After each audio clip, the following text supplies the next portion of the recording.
Welcome back to Season 2 of Sailing Sitka. We are Jay and Kenna, two young Canadians who stepped outside the box of comfort and decided to act on their ambitions of sailing around the world. We first set sail from Victoria, BC, Canada, and have been adventuring around Mexico ever since.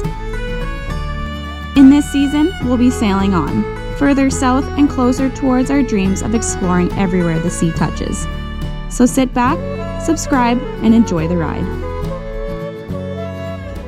The last couple of days we have spent at sea, crossing the Gulf of Tehuantepec for 230 nautical miles to reach the most southern port in all of Mexico.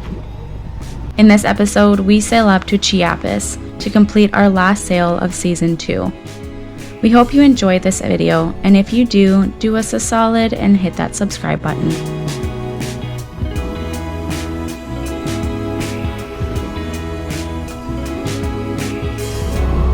Alright, so we're just prepping to come alongside. We're still like several miles away, but we're just putting the lines out slow and steady, going over everything because it's been a while since we've done this. It's weird because for years, like, it was always like we would dock more than we would anchor, and now it's the opposite. Now we never dock, we're just at anchor all the time. So going over all the stuff. I don't remember anything. Yeah, so I'm just showing Kenna everything again there. Like, we just put on the midship lines right now, so your spring lines basically, and now we're gonna go and set up our bow and stern line, and we'll set up our fenders, but we'll keep them inboard obviously until we're there. And we have to do two alongsides, one to the fuel dock where fenders are gonna be high, and then one at the actual dock at the marina where fenders, I'm assuming, are going to be quite low, just above the waterline kind of stuff. So cleaned up a bit, which we tend to do just before coming in port, and grabbed our dry bag of all our paperwork. We are expecting to be boarded by the Navy with their dogs as soon as they come in, and then like all the paperwork, rigmarole. So we just want to have it ready so we don't waste any time, because we got stuff to do. Once they go, we're gonna clean the entire boat, well, the outside especially, and the V-berth, so that tomorrow we can take the sails out, fold them, and put them in the V-berth away. But before that, the boat needs to be rinsed and the V-berth has to be cleaned, scrubbed clean with vinegar and everything, so that there's no mold that can arise when we're gone. Good morning. A very uneventful night on Sitka, and I am now just sitting on the bow watching this beautiful sunrise and realizing that this is our last morning at sea on Sitka. So kind of in the feels, not ready for this season to be done. Nothing beats the feeling out at sea, especially when you're not seasick. You feel so small but free. It is just, it's a one-in-a-kind kind of feeling.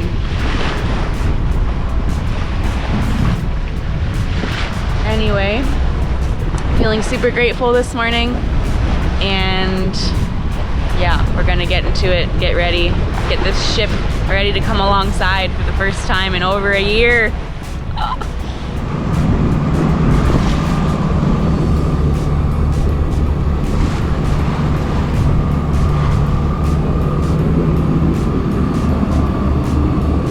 The rollers coming in here are actually quite big. Like, we were like, whoa, and then they're just breaking all over the shoreline on both sides, and it's just this tiny entrance in the middle of nowhere. Kind of reminds me a bit of like Northern California almost, without a river bar setup, but like, yeah. And yeah, for us, like, there's 29 feet underneath us, but for big ships, they have to follow the channel like dot on, because apparently it shoals quite a bit with because of the swell. You can kind of smell a hint of coffee mixed with a hint of poop. I was just gonna say that. Yeah, so there's a coffee factory. Apparently you get like coffee grounds, like every week you have to rinse your boat because like there's coffee grounds on it. But right now I'm getting that plus a hint of feces, so yeah, this is not that clean of water so far. So no, we went through a bunch of garbage coming in. And like, this is literally the border of Guatemala. Like, a couple yards this way is Guatemala, this way is Mexico.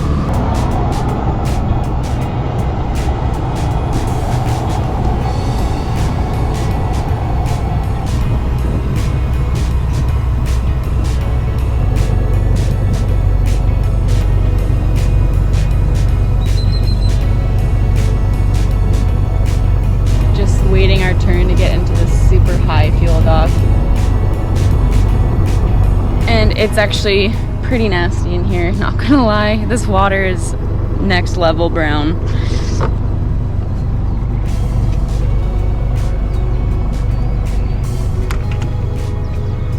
So that's the fuel dock right there. We're just waiting for that panga to get out of our way so that we have a clear shot.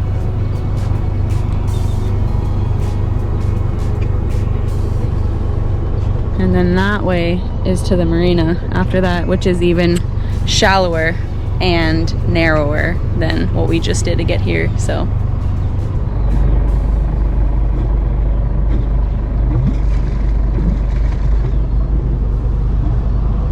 just loitering in place right now, waiting for the fuel dock to be clear.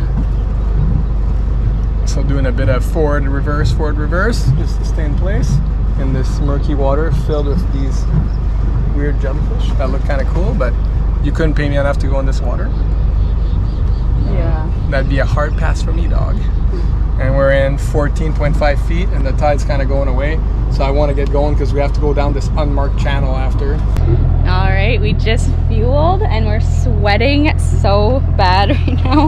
Look at Jay's shit. So yeah, it's super shallow right now. Jay just read 5 feet under the keel. 4.8. And it's not marked, so the entrance is, but after that it's like good luck. Yeah. So we're going through what looks like like an estuary. Oh yeah, there is the marina. Yeah, it's right there, so get ready. If you missed in our last video, we explained that we haven't come alongside a dock with Sitka since October 2022, when we first entered Mexico in Ensenada. So the fact that us coming alongside now in Chiapas means we have officially sailed the entirety of the Pacific coast of Mexico, which feels absolutely surreal.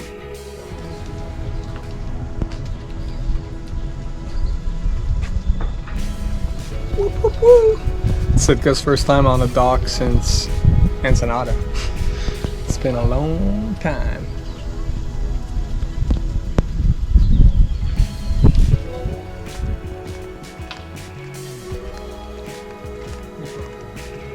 Can you get out?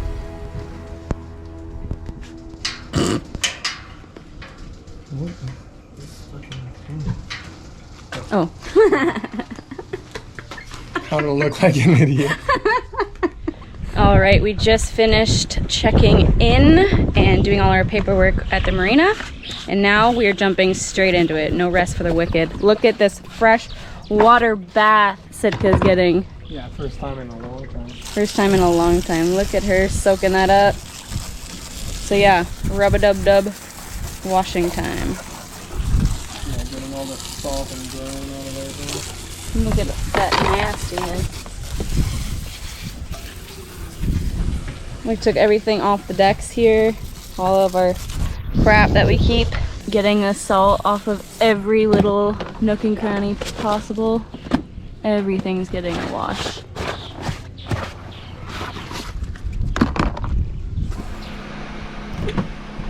We're going to go clean this now. Basically, we're gonna empty the entire V-berth and then wash it so that tomorrow we can put a bunch of sails in it. Yeah. Yeah.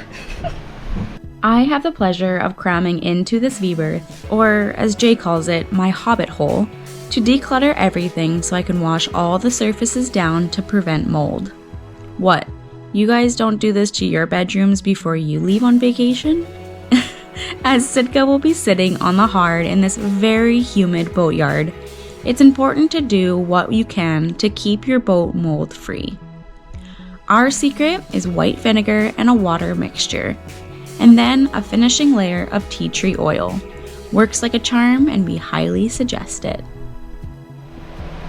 Alright, Kenna just finished wiping everything down with some vinegar and cleaning, and now she just sprayed a nice thick coat of tea tree oil on everything, and we're gonna kind of let it air dry for 5 minutes and then sponge the excess.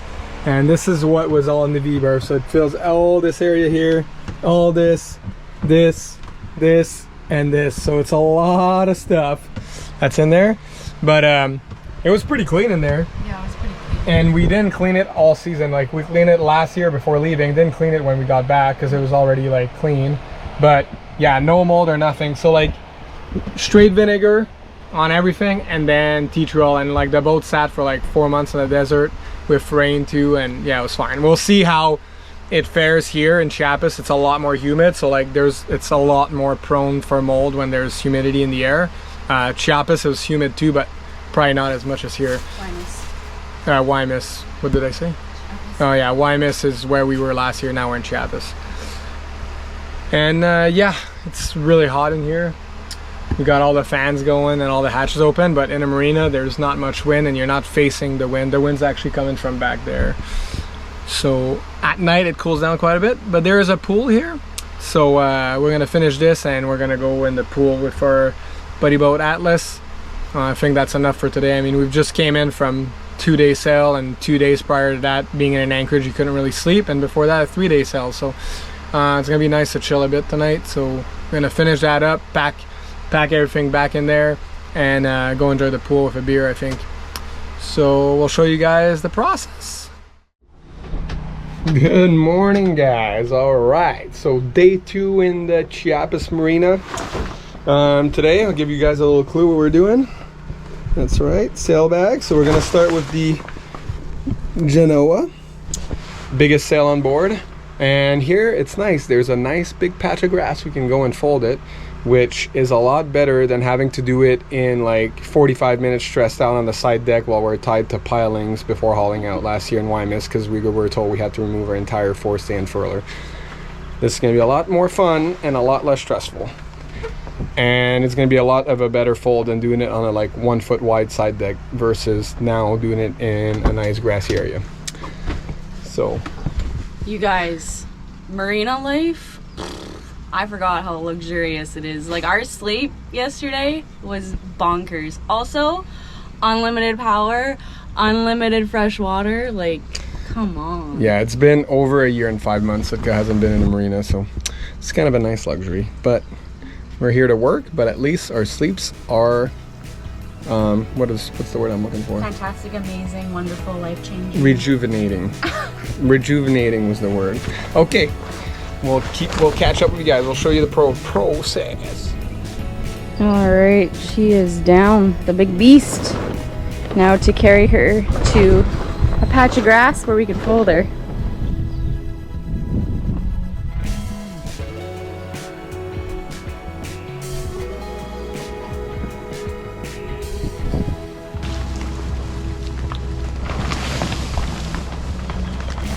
Look at this giant thing. Propels us. Okay.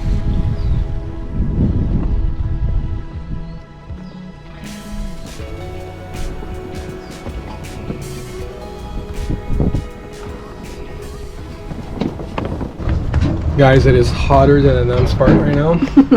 Over here, I am parched, sweating, and we didn't do much yet. No, we didn't. We literally just took the Genoa down and folded it, and then had a conversation with our neighbor, and I lost half my body weight in sweat. And now I'm drinking some pineapple juice, and then we're gonna go to the main, and then the main is partially batten, 4 partial batten, so we're gonna take those out, then bring the main over to the same place and fold it, and then we'll do the mizzen, and then after that we'll do the stack packs. But the stack packs, we'll rinse them, wash them well, and then dry them out before we put them away. This is like, just for transparency's sake, this is twice the price as the Guaymas storage and facility. There was no marina there, it was just haul out. So it's a lot easier and cleaner to do things here, right? Like, we have access, we're on a dock, we have access to unlimited pressurized water, which we didn't in Guaymas. The water was on and off sometimes. You didn't know when it was going to work. So and it's all dirt everywhere, so you can't just put a sail down on it. It's like bottom paint and stuff everywhere. That being said, I would highly recommend Guaymas. It was like super cheap and affordable. I wish it was the same price here, and we would deal with the inconvenience that there was. But now that we're here, it is nice and it's a lot easier, but it's also twice the price. Yeah.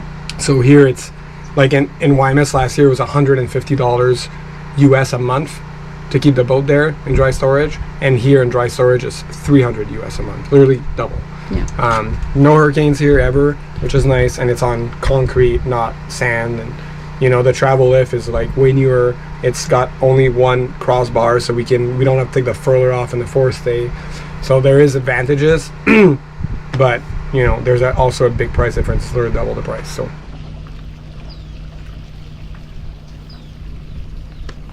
Hope we can have you go right.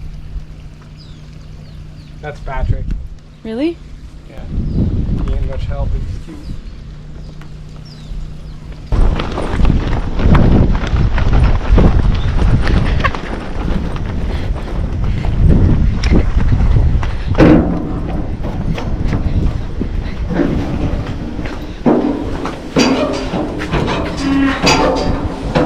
Did you find the slide? No, I didn't find the slide. That just came out when we were rolling it. Okay, well let's go find the slide before we put this on, because I'm gonna see if we can if we have a spare of these. It's like the shackle completely broke. I mean, this is the danger of having shackles on there, but. Oh, I found it. That's good. Luckily we have a bunch of spares of this. I'm more concerned about the shackle, because I don't know if I have spares of those. Profile in terms of where it would hit, so that's good, same distance from the mast, but I just don't know if that's gonna fit. So there's only one way to find out. It's working. We'll still get a couple of spares of these size, because like it's probably good to have like these, but this will work for now. Nice. I mean, we're putting the sail away anyways, just that way it's ready to go next week. All right, all 3 sails are off, and now we are going to be washing these stack packs.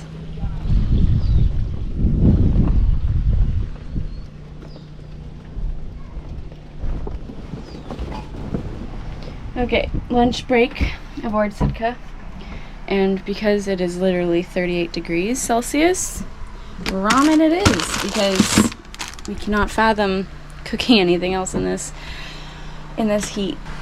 A little ramen never hurt nobody, especially tapeworms. I heard they really like ramen. Jason. But yeah, we'll eat and then get back at it. So we got all the sails off, stack backs off, main sheets off, and then after this, Kenna's gonna turn into a hand washing machine. We're gonna wash all the running rigging basically, and the stack packs, and I'll switch our good halyards to our varnishing halyards like we did last year. So that's what's on the agenda, chicken nuggets. All right, peace out. Good morning, gang. Today we are going to Chapachula. Yeah, so this is where we are right now at the marina, and this is where we gotta go. So that's the city, and that's where the Home Depot is, and we gotta go get tarps to cover Sitka. So basically it's gonna cover all the portholes and stuff. These 2 portholes have leaked since I've owned the boat. There's nothing I can do about it. I've tried literally everything under the sun. They still leak. Toy leak. Toy leaky. So yeah, so those 2 portholes leak. So and who knows what else is gonna leak, to be honest, because the boat's been in no rain desert for like 2 years now. So we're gonna just tarp it up for the rainy season to be safe better. So we're gonna go buy some as heavy duty tarps and affordable tarps as we can get, but like mid-range. If you get the super cheap ones, it just don't last. If you get the super expensive ones, they're sometimes way too heavy, and the wind kind of like creates too much windage. So anyways, we're gonna go like an in-between scale. Also, we need paint, just spray paint, like automotive cheap spray paint, just to remark the anchor chain. So one thing we do every season is we take the chain completely out. We'll rinse it with fresh water on deck. Kenna's gonna have the great job of once again going in the V-berth and cleaning the anchor locker. And then we'll let that dry, and then we'll remark it every 20 feet. That's what our classic marking is on Sitka. We just do the same color every 20 feet. So it's a red, like a 1 foot red mark every 20 feet. I like it that way.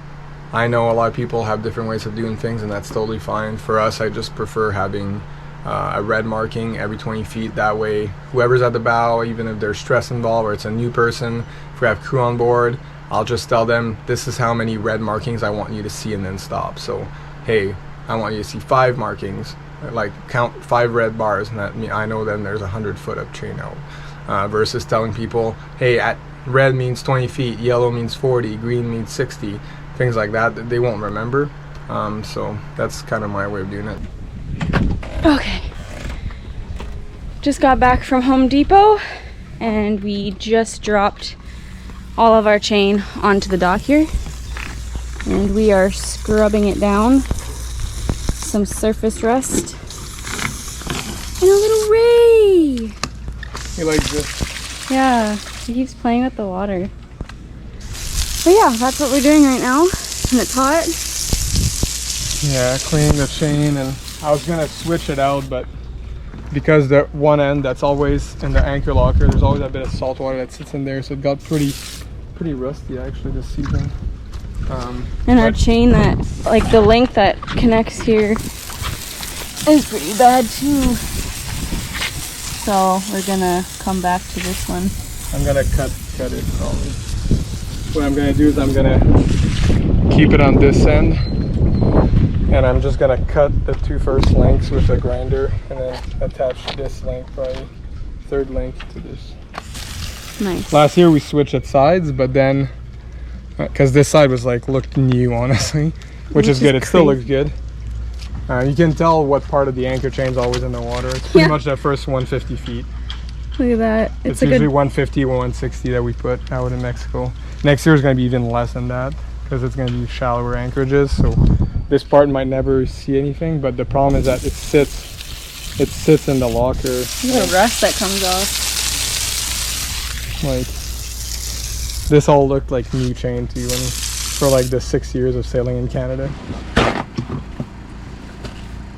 All right, time for me to go into the anchor locker and clean. And trust me, this is necessary. It smells like absolute death in there. Okay, let's do this. All right, so quite a bit of barnacles, quite a bit of salt water, and it's disgusting. Oh, I can smell it through this. Oh my God. So that is all barnacles and sea water. So, you know, should be good.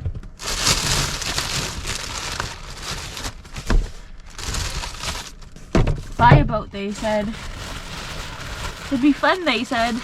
We met this random lady in Barra at a restaurant, and we told her that we were sailing offshore from Canada to Mexico. And her words were, "How romantic." Lady, if you see this video right now, you can tell why I laughed when you said that. Okay.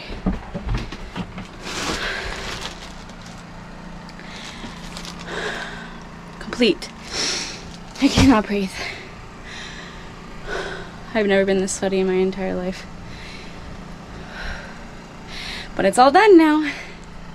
Whew. Come back to a clean anchor locker, thank God. It's been smelling like,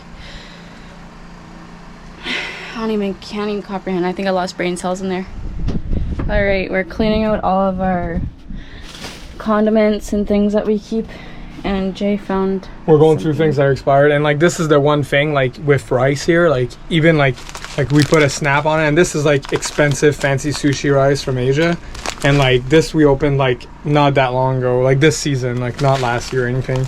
And like if you look into it, like there's weevils like alive, like just moving around. I wonder if they can even see. So like that's the reality of being pretty much everywhere but Canada and the States. And I think I might be wrong in this thinking, but I think there's weevil eggs back home. It just doesn't get hot or humid enough for them to hatch or something like that. I mean, it's not, you could eat those and wouldn't kill you, but we're not going to. No thanks. So what we do for a normal rice that we use more often is we put it in here and we put bay leaves, but even with this we've had weevils in here, which is completely sealed. Yeah. Which is crazy, but it's just the nature of being here, so that's fine. Now that we got some much needed maintenance and cleaning sorted with, it's time to tackle the biggest project of them all. A moment we have been all waiting for over 6 months. Next week, we finally tackle our rudder shaft seal leak problem, which has been an absolute nightmare for us for the entirety of Season 2. Make sure you tune in next Sunday for another episode of Sailing Sitka. Cheers, and as always, thank you so much for watching. Thank you for watching this week's episode of Sailing Sitka. Stick around for more to come. If you enjoyed, please spread the love and let us know. Special thank you to our Patreon members for making these videos possible, as well as helping our dreams come true. See you all next week.